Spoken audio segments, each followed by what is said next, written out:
Konnichiwa, and welcome to the Pals Anime Lounge, a podcast where a bunch of pals get together to talk about anime.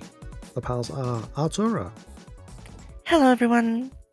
and Goz. Hi. And I am your host, Ace. In today's episode, we're talking about the Casebook of Arne, aka Arne no Jikenbo, a series that started recently. Since this is based on a video game, we've decided to cover it using the 3-episode rule. Like previous podcasts about new shows, the synopsis won't be as detailed, so do check out the anime if we've piqued your interest. It was animated by Silverlink, the studio behind My Next Life as a Villainess, All Routes Lead to Doom, and The Dungeon of Black Company. They've actually done a lot, but none is what I'd call well-known, so the two I picked. The Casebook of Arne currently has a Anime list score of 59%. The Casebook of Arne is a detective adventure game made in RPG Maker and released on Steam in 2020. It came out as a free game in 2017 in Japan, then got a manga adaptation in 2018, which ran until 2022. And it has a second manga, which started on the same day that this anime did. My short synopsis is: a child detective resolves to find answers. Arthur, what do you have? So I struggled a bit with this one because of the first episode, but I just stuck with something super basic. Follow a group of characters across a series of mysteries tied to the supernatural. And Goes? There are two types of people in this world, those who like isekais and those with an actual good taste. Neither likes it when the protagonist dies at the end of the first episode and is replaced by someone else. Spoilers. I don't care. You don't care about spoilers, or you don't care about giving spoilers? Neither, actually. Right, so the anime opens with Lewis Hartman. It's two N's. I don't know if it's just Hartman or Hartman, because, like, the two N's. Heartman. We're just gonna get stuck with that forever. Oh no. Doesn't man just mean man in German or something? Yeah, we'll probably get into it, but this anime is aggressively German, I think. Is it aggressively German in the bad way? For something that's not made by Germans, it's quite German. Yeah, they even mention Japan like it's a different country. We open with Lewis Hartman opening a new manga volume of Wolfman, as he narrates about there being two types of people in the world. He lists 4 types of people: those who like comics, those who do not, those who believe in the supernatural, and those who don't. Actually, there are still 2 types. The types just line up perfectly. It's like In a Venn diagram, they're just perfect circles. They're not a Venn diagram at all. I guess that the overlap could just be weirdos, I guess. He gets a phone call and races out to the woods to look at his father's corpse. Since the body is drained of blood and appears to have been twisted like someone wrung him out like a wet towel, the gathered people suspect it was a vampire. Channeling his inner Agent Scully, Lewis refuses to entertain the idea, as the supernatural doesn't exist. Lewis then pledges to catch the killer himself, and we get the titles. I think the song's pretty good. It's catchy. It's reminiscent of the opening for the case study of Vanitas, if either of you watched that. I checked, it's not by the same person. But that is also like about a vampire and a human investigating things. Wait a minute. Spoilers. Anyway. So I really like the music in it as well. It's kind of like very high, like tempo, and I quite liked the visuals as well. I've always liked when they do kind of like these abstract looks, not actual like, like anime moments, even if it's not like really anime. But I like it when they have like these animation-esque things. I don't know how to explain it. I'm sorry. No, it's very animated is the only word I can think. Yes, it's animated, but it's animated in a very animated way. That's not making it any clearer. Animation squared. Welcome to the Pals Anime Lounge, a podcast where a bunch of idiots get together to talk about topics they don't know how to talk about. See, there's drawing things in this, and there's people who speak words. Words and motion. Oh my god, It's you can speak still words? movement. Actually, it's not movement, it's an illusion of movement. Ooh. Magical. We haven't seen this in over 80 years.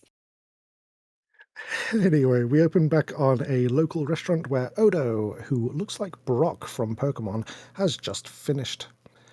He You leaves. fucking racist. I thought the same. He does. He's got similar haircut. He's got the eyes that don't open. I was like, holy moly, Brock got buff in Germany. As he leaves, Lewis enters, being made to have a bowl of goulash. I'm not going to lie, from the opening titles we just saw, I can only assume that it's goulash because it sounds like a ghoul, and everything in the show is just going to be supernatural stuff. As he's eating, he overhears a conversation at another table. Arne and Lynn are on the hunt for a killer who might be a vampire. Lewis throws a hissy fit like a child when he screams at the pair that they are children and calmly told that he is also a child, and storms out. And we should mention that Arne looks like an obvious vampire. But Because of the one pointy tooth. Wait, Gorz, I thought you were saying we were racist for saying it's Brock.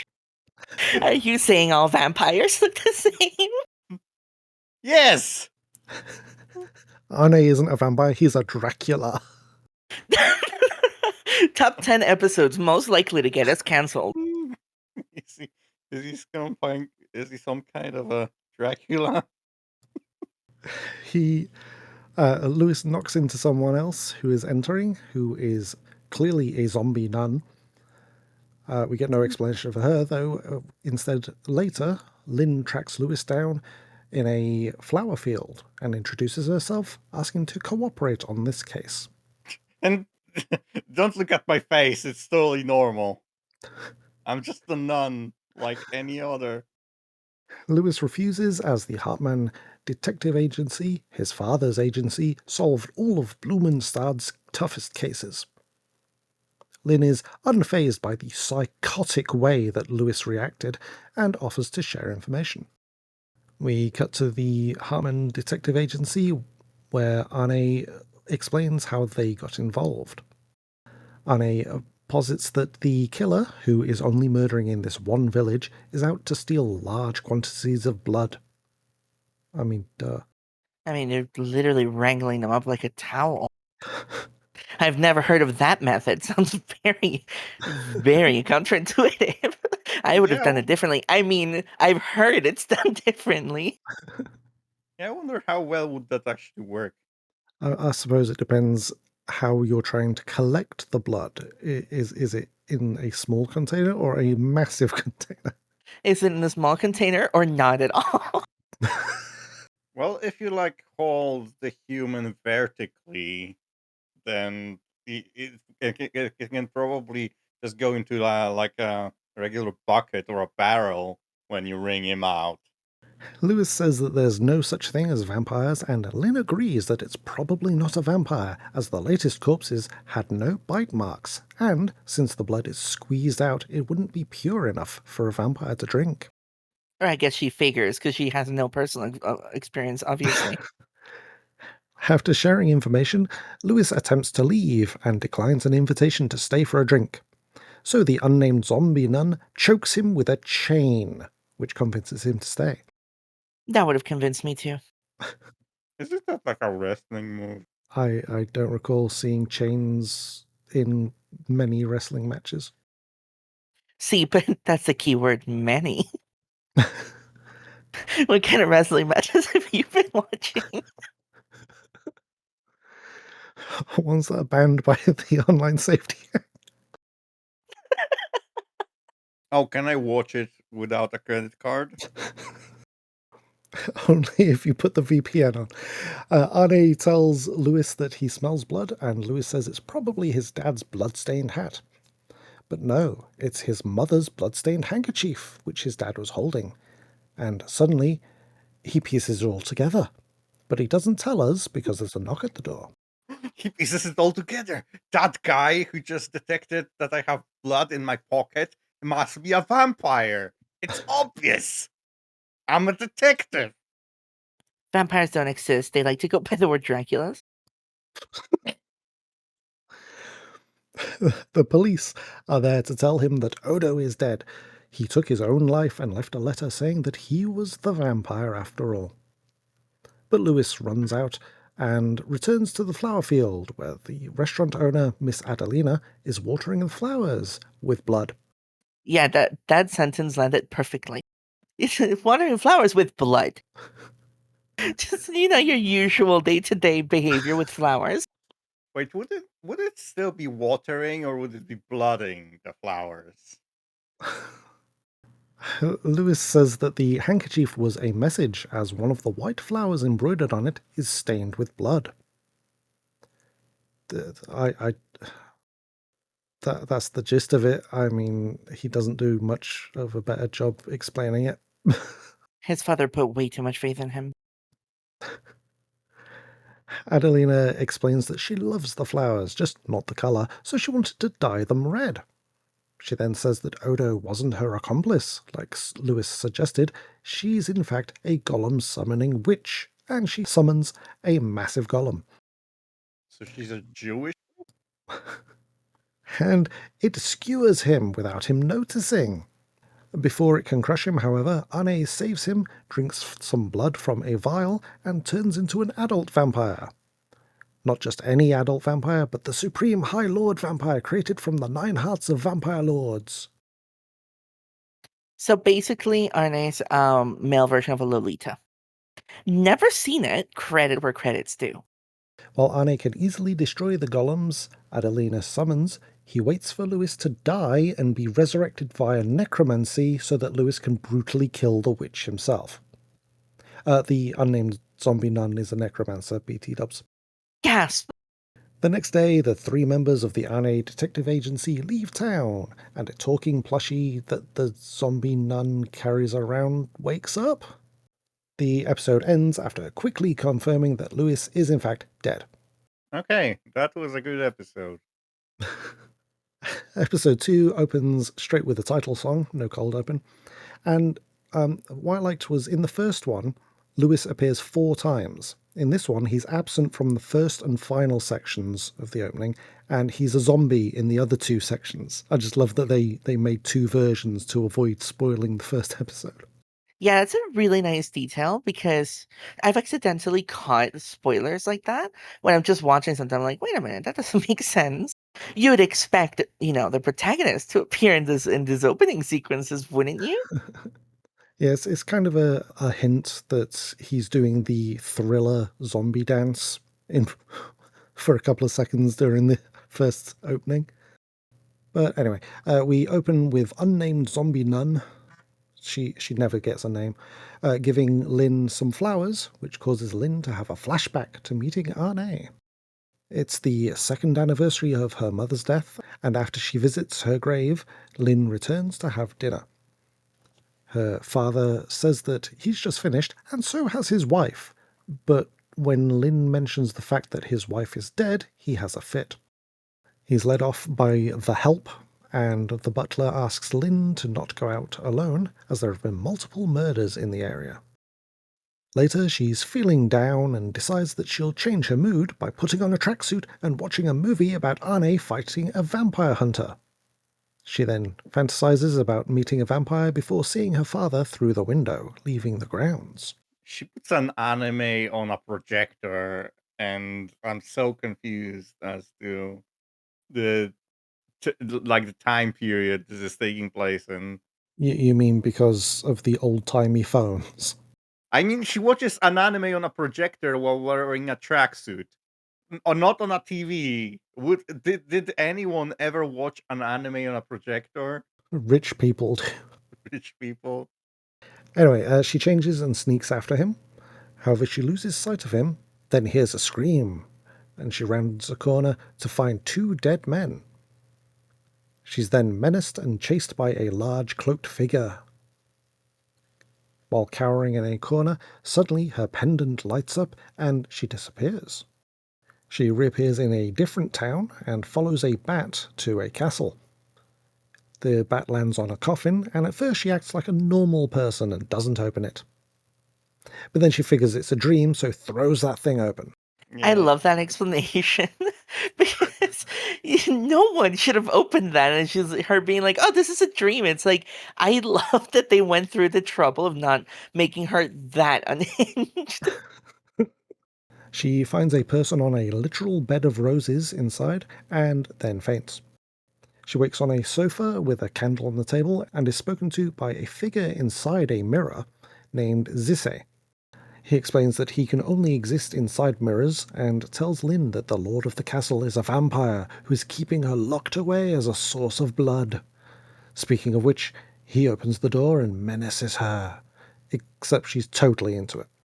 Arne has a go at Zise, who is loving the fact that this kid is unafraid and making Arne uncomfortable. Later, they're both sat down and Lynn apologizes for getting carried away. Zise explains that Arne only drinks blood given as payment for his detective business. She explains what happened to her, and Arne tells her that her attacker was either her father or else her father works for them, or works with them. He's uninterested in taking her case until he sees her pendant. He leaves the room and returns in his kid form, then asks for his payment, which Lynn is super excited about, except he just draws it the normal way and keeps it in a test tube. Freaking capitalism. Normal Taking away the way, intimacy of quote-unquote. vampirism. He doesn't ring her out, you mean? Exactly. As they leave, he explains that they're in Lugenberg, a town of supernatural creatures. It's seemingly a neighbouring town as they walk back to her house and go over the plan. Lynn will draw everyone downstairs and Arne will go to her father's room. So Arne drinks some blood and makes his way into the room, seeing a portrait of Lynn's mother where she was wearing the pendant. He locates something on the desk and later meets Lynn in her bedroom. He's discovered that Lynn's father is Frankensteining her mother back together. And the episode ends with credits. And what is with vampire anime and this genre of music? The case study of Vanitas has the same genre of music as this. That's super interesting. I wonder what it is. Like, I can understand why vampire anime is usually set in Europe because European vampires and Japanese vampires are completely different things. Wait, there's a Japanese vampire? Yeah, they're blue and they hold their arms out like your general zombies do, and they hop. No, that's Chinese. I thought that was Japanese. No, it's called a jiangxi. I butchered that pronunciation. It would be really funny if Arne was not like the European vampire, but the other one, and she was expecting a European vampire. Expecting a Dracula and he's just hopping everywhere. Episode 3 starts with Arne having told Lynn what's going on. Arne leaves Sisi with Lynn, and as well as a spare key to her father's room. And then we get the titles. We return to The Help talking about Lynn growing up and acting suspicious. Lynn soon gets a phone call from her father telling her to go to his room. She arrives and has to unlock the door with her key, but he's not there. Instead, he's in a room off to the side, and he tells Lynn that the 3 of them can now be together forever. 30 minutes pass, and the house's guard arrives, having to also unlock the door to get in. He finds Lynn unconscious and covered in blood, and the headless body of her father. 30 minutes later, she's in bed, and Arne is in her father's room talking to Zise, who couldn't see anything because it was dark. Arne identifies that the body isn't her father, then finds a ladder in the closet leading down to the basement. Down there he finds body parts, but not the father. Well, I wrote that and then... well, stay tuned. We cut to Lynn having been told what occurred, and Arne joins her once she's alone, and he tells her that the headless body wasn't her father. Instead, her father's body was hidden in the basement. She demands to be taken to see her father, so he takes her. She then puts on a tracksuit and asks to help find the killer. I would love for her to have like a Sailor Moon transformation, but it's the tracksuit instead. Because like, what is it with the tracksuit? I'm sorry, but it's just so random. She turns into a meat. She says, "Oh, I'm so glad that I have these Japanese X brand tracksuits." And I thought, is that an actual brand? Are they advertising in this anime? So I looked it up, and no, it's just a Japanese last name. It has like a little bat logo on them. It does, and a headband. Is it Batman branded tracksuit? They're Wayne tracksuits. It's tracksuit from the Batman and Robin timeline. Because he has bat credit card and bat nipples. Bat nipples. Yeah. So he has bat tracksuits also. And they're red. While investigating her father's room, they wind up going through a vent into the storeroom next door where Lynn falls over. This brings the help coming to find out what happened while Arne skedaddles back to the basement where he finds a hidden staircase leading underground. In the underground chamber, he finds a jar which once contained one of his hearts. At some point, he said that he only has one heart now, and the explanation of him is that apparently he used to have 9. Elsewhere, the butler tells Lynn about how the 2 maids were being forced to prostitute themselves to her father's guests. That's so jarring to me. That sudden reveal. Yeah. He suddenly goes, "Oh, and those 2 maids like had to like do sex work, and this guy sold drugs, and this guy stole, and this guy uh, strangled puppies at night." And I'm I did and he's starting to overshare, and my prostate is the size of a golf ball now. 2 of the other staff fell in love with the maids, and the chef hated her father for not eating full meals. So everyone has a exactly the same hatred for the father. You're He gonna left eat my food. He food made now. my girlfriend sleep with other men. How dare you not get sufficient nutrition? The chef and butler are knocked down by someone, and the help gathers to blame one another. This makes Lynn realize that nobody cares that her dad is dead. Did you not listen to what the butler was saying, Lynn? He wasn't eating enough, Lynn. He was Who could leaving tolerate him? bits of bread on his plate. That bastard. She resolves to call the police in the morning and starts asking everyone where they were when her father was killed, and the episode ends. So was it a good adaptation? Okay, I looked it up, and yes, it follows the story and characters, but the first episode appears to be exclusive to the anime, because the start of the game is like the second anniversary of Lynn's mother's death and her at the graveside, which is from the second episode. So yeah, they specifically created the character in the first episode to die. See, I didn't say anything because I was waiting for you to complain about the phone problem. Yes, in the Discord, I highlighted the fact that in the game they use a modern phone, but in the anime they use an oldie-timey phone. Accuracy is out the window. We cannot stand it anymore. Maybe it's just like a novelty phone in the anime. It's like you can buy a modern technology that looks like an old technology. But yeah, when watching, I was surprised to see that it starts off like from episode 2. But otherwise, yeah, like the same character seems quite, 1-to-1. I'm not sure if it's gonna deviate, but it is 1-to-1 for now. I just had a quick look on howlongtobeat.com, and the Casebook of Arne, it says between 5 and 9 hours. Hmm. So you're not saving that much time by watching a 13-episode anime. But is it a yata, nani, or a baka, Artura? So I was a little torn. I'm going yata, but it can verge into nani. It feels a bit slow sometimes. I know Gore said that the first episode's bad. Not bad, but that reveal was a big shock to me. I did not expect it.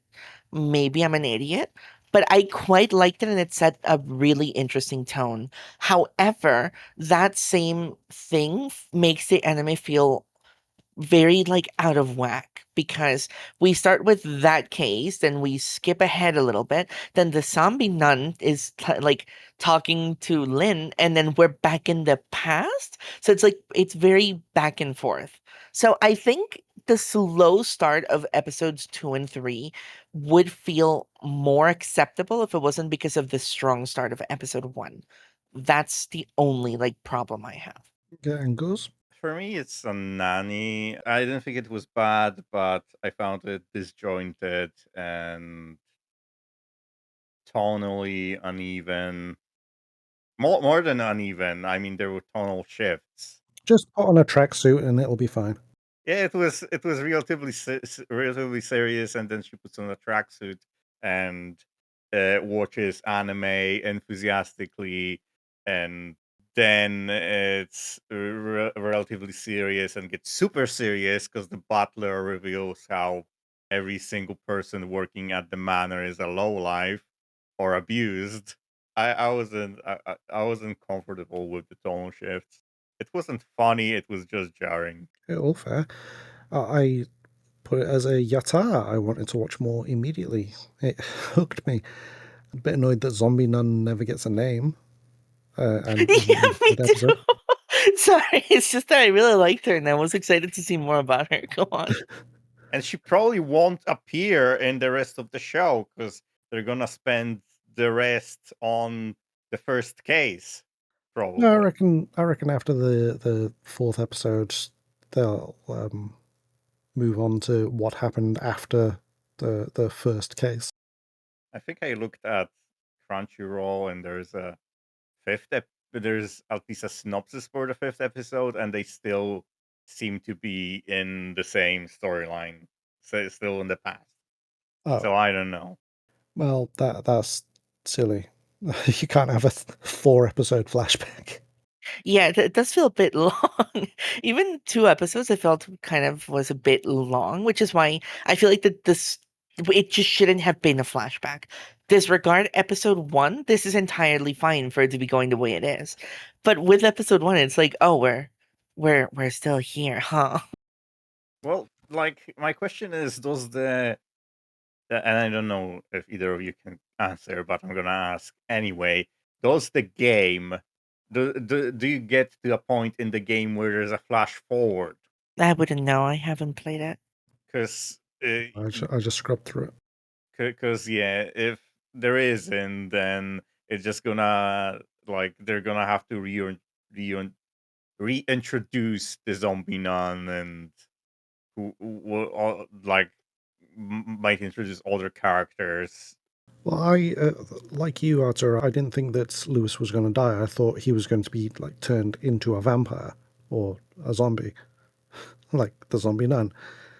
Yeah, I was expecting it when, it was revealed and he died. I was like, oh no, it's gonna be like the necromancer, the vampire, the human, and the zombie. And that was really exciting. That's why he was eating goulash, because he's a ghoul.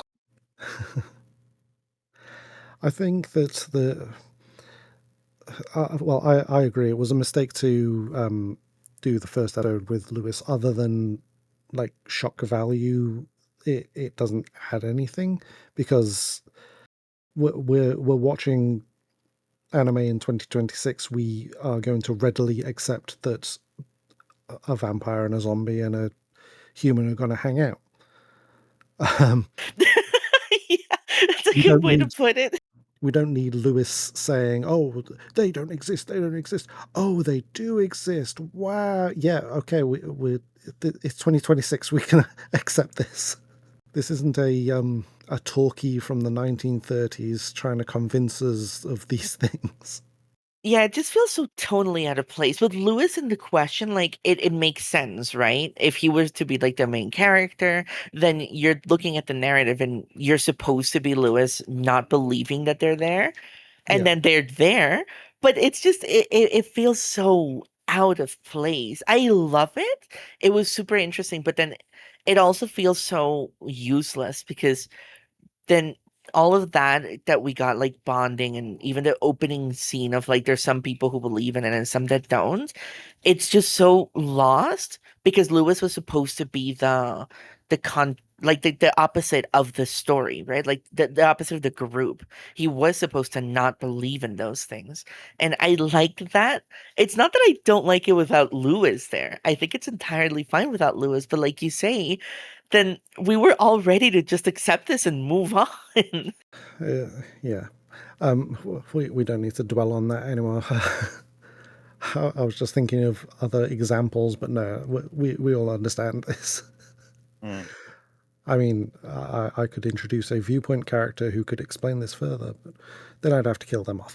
So does it deserve its Annulist score of 56%?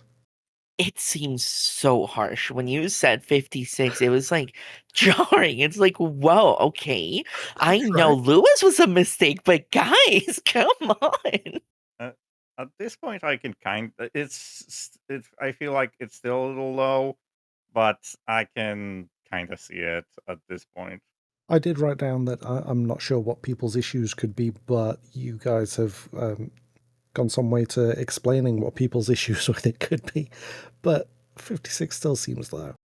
Yeah, Yeah. like it's the type for me, it's the type of issue that brings it down to like a 7 and stops it from being a great 8, 9 plus. But 5, it just makes me wonder, like, what did you guys do in episode 4 that I'm not aware of? Kills all the other characters. Now we're gonna get a new flashback. All right, that about brings us to the end of this episode. Thank you for joining me, Artura and Gorzagorz. Thank you so much for Yeah. having us. And thank you for listening to the Pals Anime Lounge, and better yet, thank you for subscribing wherever you found this episode. You can find more from us on GameGrin.com, finding us on social media, or listening to the Grincast podcast. Sorra dewa, game on.